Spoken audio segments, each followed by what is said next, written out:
give you a little bit of context.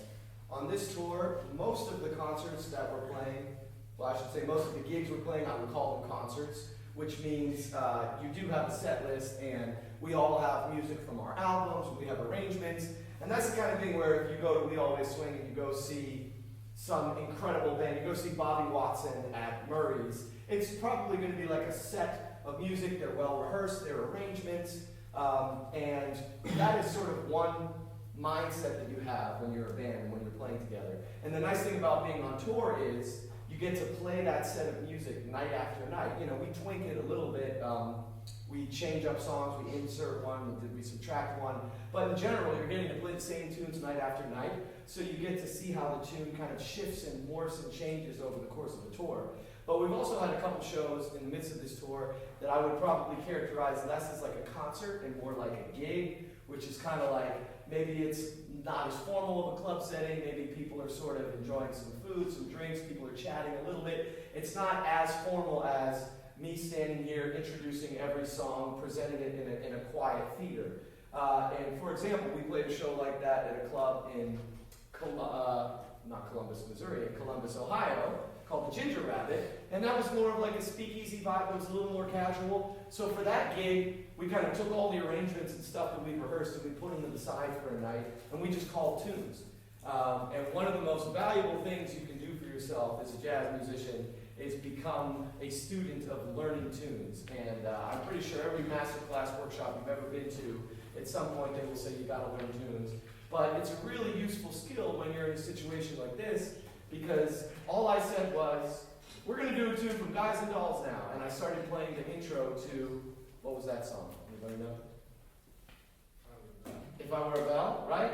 So these gentlemen studied all of these tunes. They know if I start playing the intro, ba, ba, ba, ba, ba, ba, ba, ba, they all immediately knew what song I was talking about. So these guys are hard to stun. They know a lot of tunes. And so for me, it's nice to go back and forth between playing the arrangement, the way that we've rehearsed it, and the way that we play it every night. But I try every gig to at least have one or two moments during the set where we just call a tune. We don't have an arrangement. We don't know what the intro is going to be like. We don't know how we're going to end it. And we just rely on listening to each other. And there was a lot of that going on. And that's the benefit of playing together every night for 2 weeks. The four of us had never played a gig together prior to the start of this tour. I mean, we've all played in different configurations, Caleb's and Tyler's trio. But we weren't really a band other than the fact that we had some gigs together. But now that we've played together a dozen times, there's so much listening to one another and interplay. So there was a lot of that happening when we were playing.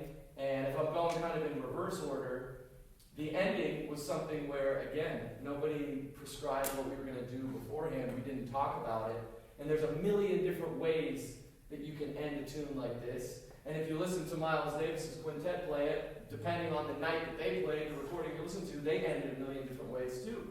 So there were some things that we were hooking up on. There were some things that people were throwing ideas into the pot and they were being followed. And then there were multiple ideas and people were splintering off, but we always came back together and we ended together. So that's something for you guys. I know we're going to hear from some combos in the next hour. But even for those of you that are going to play for us now, things like that, when you don't have a set arrangement, it's not the music that you've rehearsed every week in class for the concert. You got to just have your antenna up and be listening to each other. And I think when I hear a band that is really, really a band, it's like what's happening on the page it kind of just fades into the distance, and it's all about how they interact with each other. So with that being said, before I kind of get into the minutia of what I was thinking about as I was improvising, did you guys have any observations or thoughts about what you noticed in the rhythm section? Anything where you said, hey, I thought it was cool how the drummer and piano player hit this thing at the same time, or, oh, well, you guys were in this feel for this chorus, and then this feel for this chorus. Anything. Is anything jumping out to you guys?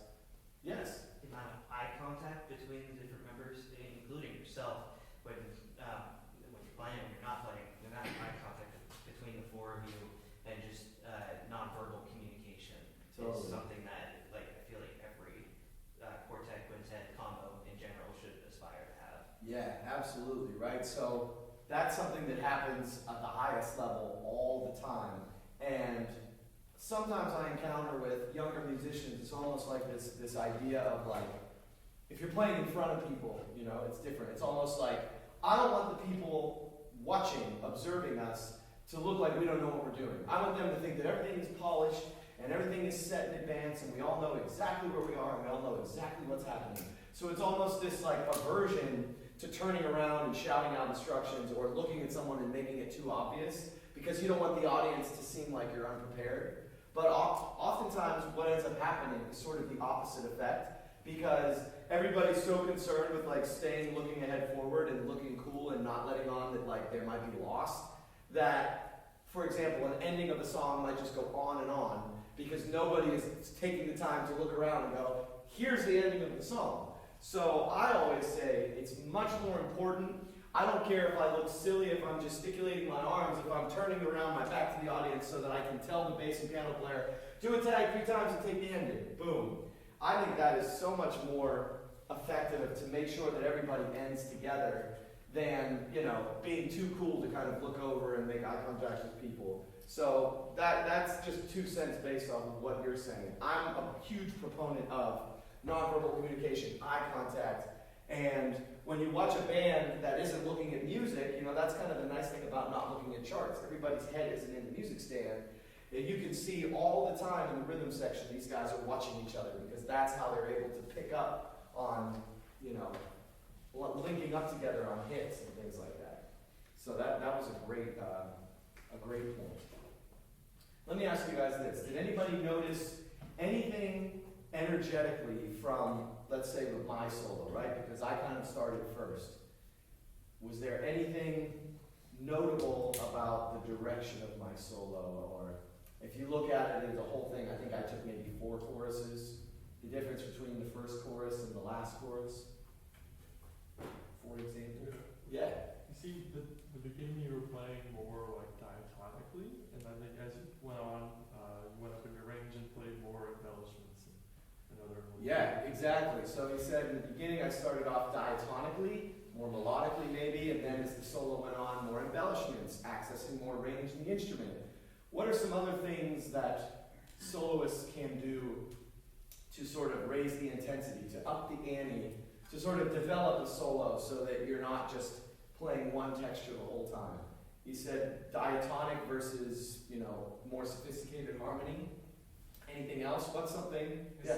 More space versus less space. It kind of felt like at the start of your solo, you were taking a lot of pauses from a good bar and then going again. But as you got further on, you were playing longer lines and whatnot, really building up. Absolutely, right? So that is something that I also think is sort of the most like cliche number 1 thing you hear in a master class, which was like, leave space, leave space. But like that in a vacuum doesn't mean anything, right? Leave space is essentially saying allow other people on the team, like pass the ball to someone else, right? So if I'm just playing the whole time and I'm playing lines, I could play lines for days. I got a lot of great lines. I could just play that for 10 choruses and everyone's like, wow, he really just carved up those changes. He knows what he's doing. But at a certain point, if a soloist does that, you might as well be playing with like iRealBook, you know? Like these guys don't have any room to be a part of the conversation. And I love sports, so I always find a way to make everything an analogy with sports. But I really do liken it to kind of basketball. And it's like, if you have one guy on the team that's like Kobe and is shooting it every single time you take it down the court, everybody else on the team is going to start, eventually they're going to start to be resentful. Because they're like, what am I doing out here? I was wide open the last 4 times in a row, and he shot a contested 3-pointer off one leg with a guy in his face. So if you do that the whole game, everyone else in the band is going to just naturally get unengaged. And it's the same thing musically. So you don't want to be a ball hog when you're playing with a band. And I think the best thing, you know, I like myself sort of like LeBron James, you might say, because I make the correct basketball play, meaning I'm not up there to just play lines the whole time and play for myself. I think I sound best when I'm engaging the band and I'm passing the ball. So that whole idea of the beginning of the solo, leaving space, letting these guys interject, seeing where it grows. Yeah, then when I get to the 3rd chorus, and the band's really cooking and Charles is just playing time over there, yeah, now I'm going to play some lines. I'm going to use the upper register. I'm going to stretch out harmonically, all these things that you guys are mentioning. But it's like you kind of got to earn your way to that. You know, you want to build up to that. So those are all really great observations. And that sort of illustrates what I was thinking in my solo, right? First chorus, band is in 2, leave some space, play really simple melodies. As the solo goes, I kind of want to ratchet up the intensity. I'm going to play higher, I'm going to play faster, I'm going to play louder, I'm going to start to play outside of the harmony. And those are all things that kind of go through my mind when I'm taking a solo. And maybe I could pass it off to our piano prodigy over here, Mr. Tyler Henderson. I'm actually genuinely curious because I haven't asked you this the whole tour. What is your, if you had to sum it up in 1 2-minute blurb, what is your sort of concept, or what was running through your mind when you were taking that solo? When I was soloing, whenever I'm soloing, I try and think of it. In multiple ways at once. So I try and think of it as like a developing thing, right? That starts slow and gets intense. But there also are like little micro stories within the big story of the solo. So it's kind of like multiple things at the same time. Of course, it's one big long story that you're telling throughout your whole solo, but like each little line has its own story and has its own arc. So you're kind of creating, you're fastening together a bunch of small stories and concepts to create a bigger story. And also, whenever I'm soloing, like, to me, time is the greatest factor. All of my favorite musicians have the best time. Is it safe to say that we always swing when we play together? I think There you go. we often do. Yes. I don't know if we always swing, but we certainly try. We'll Yeah. say that. But I'll say, like, yeah, time is of the essence. And whenever I'm playing, I can play literally any notes. Like let's play a little bit of this song, right? Yes, it's 1, 2, 4, 1, 2, 3, 4.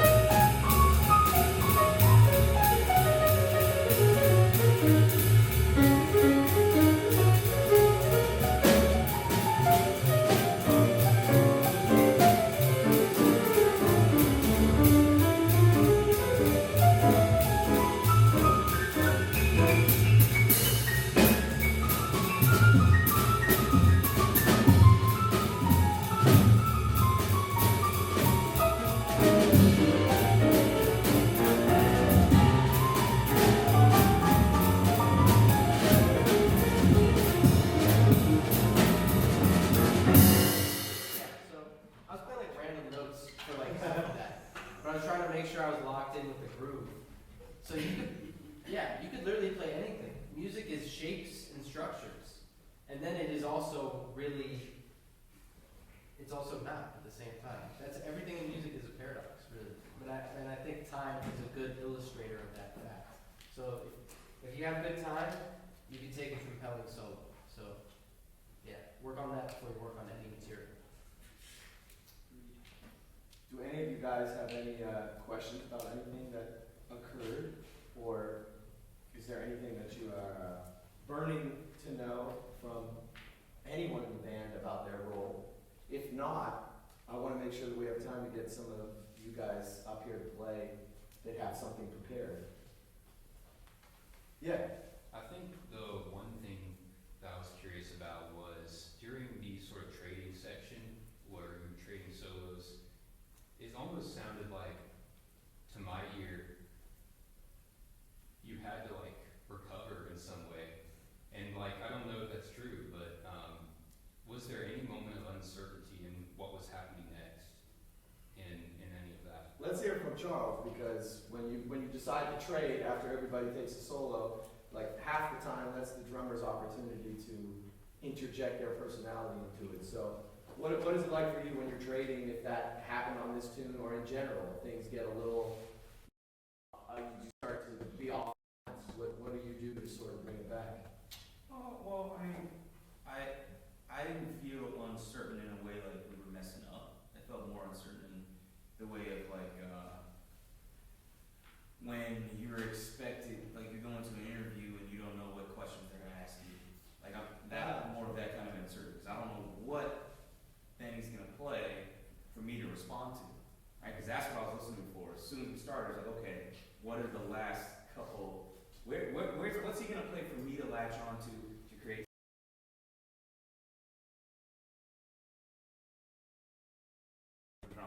most of the time, rhythm and phrasing. But is it going to be, is he just gonna play super, super fast and a whole bunch of stuff? And it's my first trade, am I gonna play all of my fast stuff right away? No, maybe I'll just do something real simple, lay the thing down, or maybe I'll play the melody, something along those lines. So that's always my uncertainty when it comes to trading, is just like what, I have to make a split decision, about where I'm gonna go, whether I'm gonna match what the other guys play, am I gonna go completely against what they play, am I gonna play the melody, am I gonna just throw out everything they did and do something completely new to start a new thing? So that's what I would say for that. Yeah. Cool. Yeah, and I mean, my perspective on that in general, not just trading, but at any point of the song. You know, we've been playing at jam sessions every city we go to on this tour. We've been playing with students, people playing that we've never met before. Invariably, things are going to get a little off. You know, last night we were at this jam at Blue Strawberry in St. Louis, and Caleb and I were playing with a drummer. This guy was really enthusiastic. He was definitely swinging. He was in there, but it was like he was getting so excited that when we were trading, like there were beats were kind of dropping, and the piano player had this kind of look on his face. He was another guy from St. Louis. He was trying to just find where one was coming out of the trading. And things like that, like I'm almost okay with that happening because that means people are reaching for something. You know, like if you're just kind of coloring inside the lines and playing safe and every 4 bars of trading neatly sort of fits into a nice little package with a bow on it, yeah, like you're not losing points for screwing up. But at the same time, like there's not a lot of creativity on display. You're not reaching for something. And that's something that I kind of had to get over for myself because when I listen to my heroes play, when we put on these records and we're in the van on this tour, to me, like I've never heard Freddie Hubbard make a mistake. I've never heard Lee Morgan, you know, do something he wasn't intending to do. I've never thought that Miles Davis made a bad decision, right?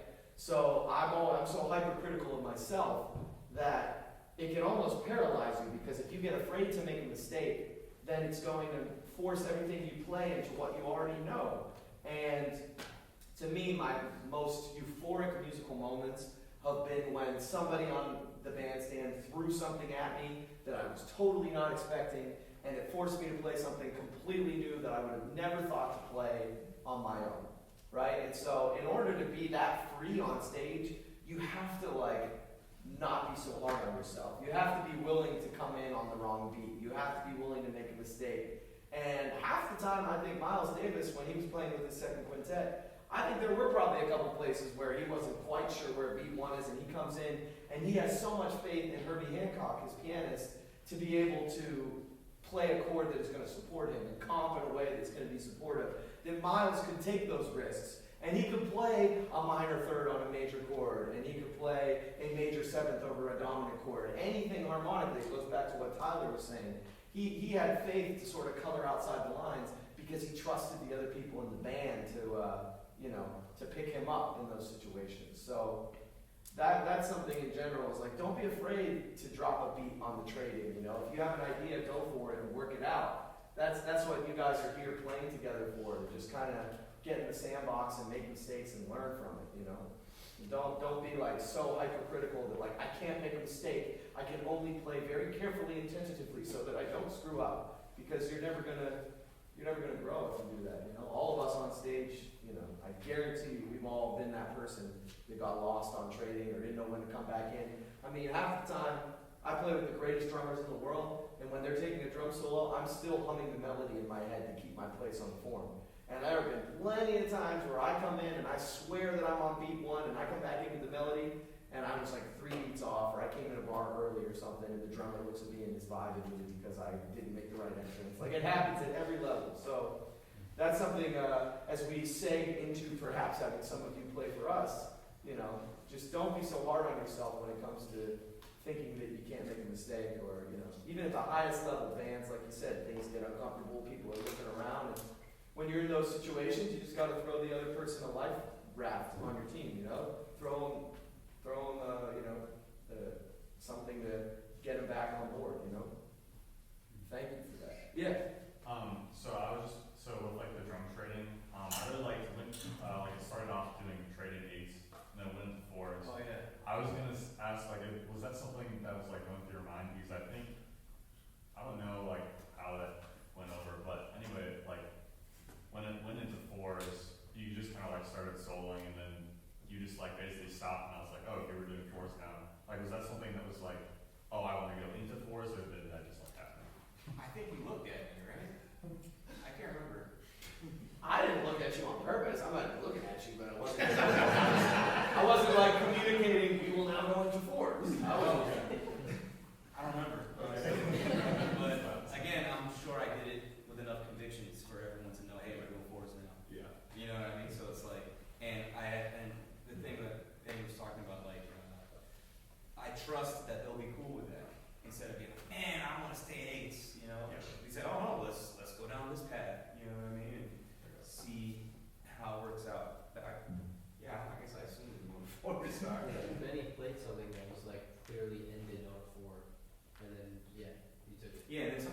the audience kind of likes when you're making sense that you're reaching for something, like, oh, is he gonna make it? Like kind of like in a movie where someone's hanging off of a cliff by one hand, and then they actually let go of it, and then magically some arm grabs them or they grab a branch. The audience likes to see you go for something, even if you mess it up, and everyone comes back in somehow, like, oh man, we're back. That's kind of like half the fun of jazz, you know? So, I mean, at least that's an observation I've always made. And I can definitely fall into that realm of like not wanting to mess things up or whatever. But we saw an amazing drummer last night whose his whole motive is to mess people up and mess everything up and see what happens, you know? And it was great. I was like, I need to do that more. I need to start messing Well, wait till you get to Tokyo for that, Charles. Yeah, before we get some of you guys up here to play, sort of tying a bow on that concept is something that I liken high-level jazz improvisation to, is like being in an improv class or workshop. I don't know if any of you guys have ever done improv, but there's a rule in like acting improv. It's basically, the rule is like just say yes, yes and. So it's the concept of you're playing an improv game and somebody says, well, you know, my mother's an octopus and I was born in the ocean so I can breathe underwater. Now, if the person you're having a scene with says that, every fiber in your body might be like, no, the whole thing was that we were supposed to be in the forest and it had nothing to do with the water, and like we talked about this beforehand, and now we're in front of people, and he just said that he's a creature from an octopus in the ocean. And like you can't in improv, if somebody throws an idea out there into the ether, you can't be like, no, that's not true. Remember, like your mom was a tree and she wasn't an octopus. Because like as soon as you do that, you lose all momentum and everything shuts down. So the rule in improv is when somebody else puts an idea into the pot, you got to just roll with it. And that's something that is super important in jazz. Is like you're in a jam session and you're the fifth saxophone player in line and everybody else is soloed, so you have 17 minutes to think about what you want to do. And it gets to be your turn and you're like, all right, I got this idea, like they're going to get real soft at the beginning of my solo and the band's going to be playing real quiet and I'm going to play one note for a whole chorus. And then I'm going to build it up from there. And then maybe around my third chorus, I'm going to play fast lines so they're going to hear me, and then they're going to go to double time. And then I'm going to be Michael Brecker, John Coltrane, and take 3 choruses there. Like you have the whole thing mapped out in your mind. And then as soon as you go up to play, the drummer decides that it's going to be a Montuno Afro-Cuban group for your solo. And before you can play one note, like that entire plan is now out the window. And you have to be ready for that at all times because that can happen in music. So one other thing that was happening along those lines for us, when we got to the ending of this song, when we got to the turnaround, there are a million different ways you can end a song, I said, right? So the most typical ending of a tune, of any tune, is to kind of just have a simple tag, right? So the normal way to end a tune would be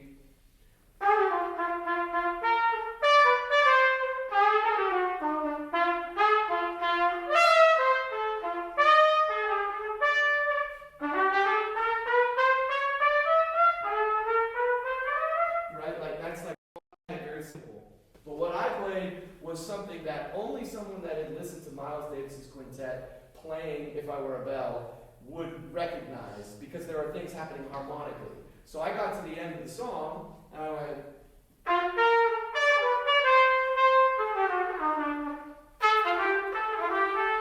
went up a minor third, right? And as soon as I did that, Tyler and Caleb, who are total like nerds and just drive around all day in the van listening to records, they've heard that, they understand that. So we were in agreement there. All I had to do was kind of look over at these guys out of the side of my eye, and if I knew if I went,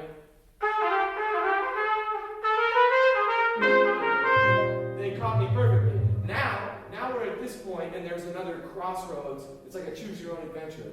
There's another place you could go. Now they went sort of like earlier explorations of Miles Davis's first quintet, where I go back down. So I go up a minor third and come back down. And we could have just gone between those two and made that the vamp for a long time. But I kind of went to like later in Miles Davis's first quintet into the second quintet, where you go up a minor third, and then you go up a minor third again, and then you go up a minor third again. And the first time that I did that, those guys were ready to go back down. But Tyler immediately heard me when I went,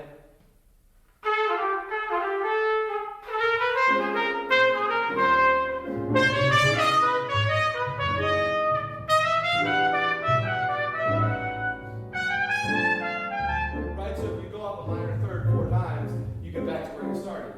So there was a moment where like, well, here's the soloist and he's playing this, so we better follow him. So Tyler caught on to what I was doing, again, because we've listened to the same albums and we know that that's an option. And then Caleb, right behind Tyler, they were looking at each other, they were making eye contact, and Caleb realized what was going on. And then for that rest of that turnaround over the band, we were all on the same page. But that was an example of like, I was throwing out an idea into the pot, and the rhythm section had to follow me. So we've talked the heck about the tune we just played, so who's ready to play for us?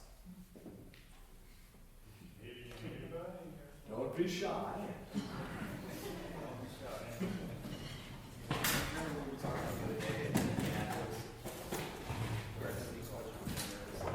Oh, yeah. Right, some trumpets, love to see that.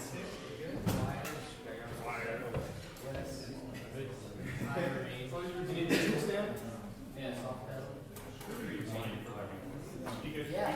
I know that one. I was just singing that like randomly in the hotel. No, You guys might, do we have a whole game section, or are these guys gonna play too? Oh, yeah, okay, so you guys are in. Okay. Let's play along with our trumpeteers.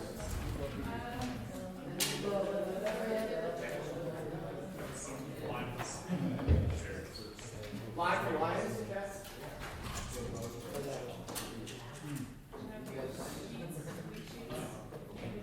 Well, these guys know it, but,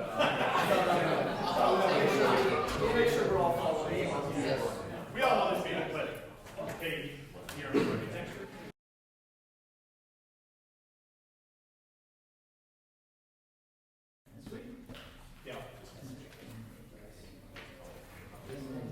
Yes, you guys are playing well.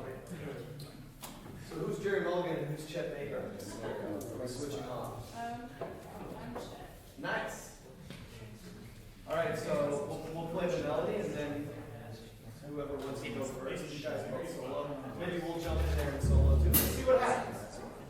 We're not going to predetermine the solo order. We'll see. Wait, do you guys coordinate this stuff? This is very. Yeah, actually, this is very fun. I don't know whether you missed the memo on green. do you guys like to play Latin on the bridge? Is that how you're doing it? Or are you just swinging the whole thing? Does the YouTube backing track go to Latin on the bridge? Okay, so we'll keep it. So let's go to that. So, do you guys want an intro? Do you go right on it? What are you feeling? We have been going right on. Okay. Be the leader. Maybe like a 4 4-bar bar. piano solo. 4-bar piano intro.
off the bat. Is there anything that felt different playing with a real life band as opposed to the YouTube track? Or was it remarkably similar?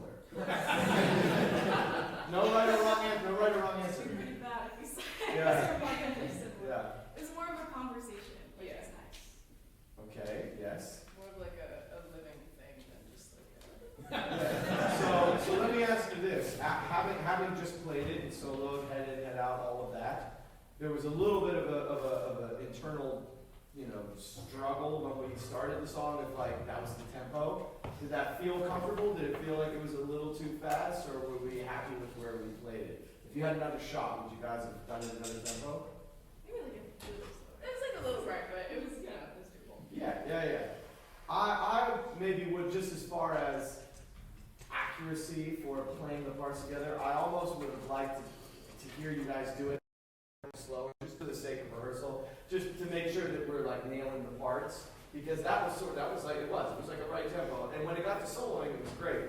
But if you're gonna call it that fast at the tempo, it's like, well, you guys got to be like perfectly in sync and nail it. And there were parts where it was, and then there were parts where it was a little bit off too. So if that's the case, like if I'm playing along, you guys are practicing together. If you're playing and you're realizing that it's like not perfect, in my mind it's like, all right, let's slow it down 10 clicks. Let's do it at this tempo. Let's make sure we have it perfectly in sync, perfectly nailed, and then we can work it back up to tempo. So how much time do we have?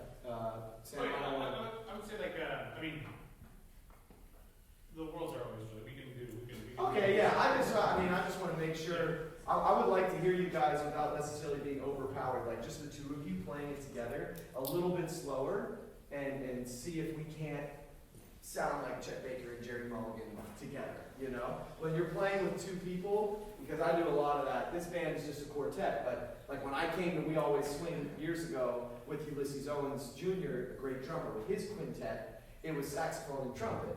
And so my role there is to be like one completely blended voice. So the whole time that I'm reading notes when I'm a horn player and I'm playing with another horn, I'm looking at the notes, I'm giving everything the full note value, I'm playing dynamics, but it's almost like out of the back of my mind, like out of the side of my ear hole, I'm listening very intently to the other person.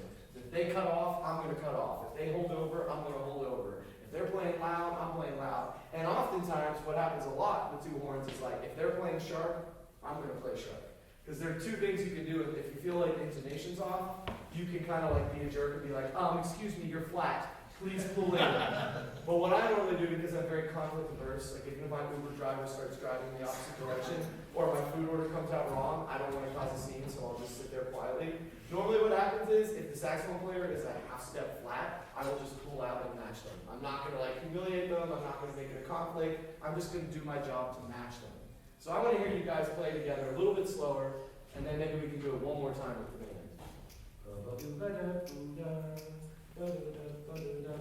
1, 2, 1, 2, 3, 4.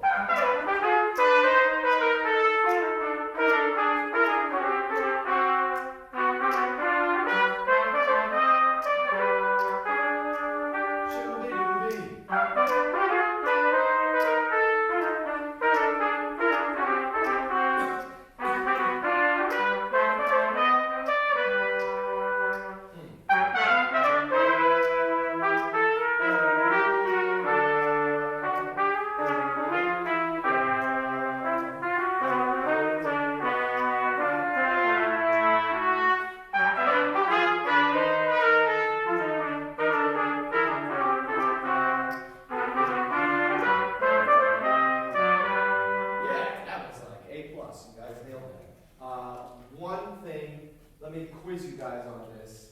Which one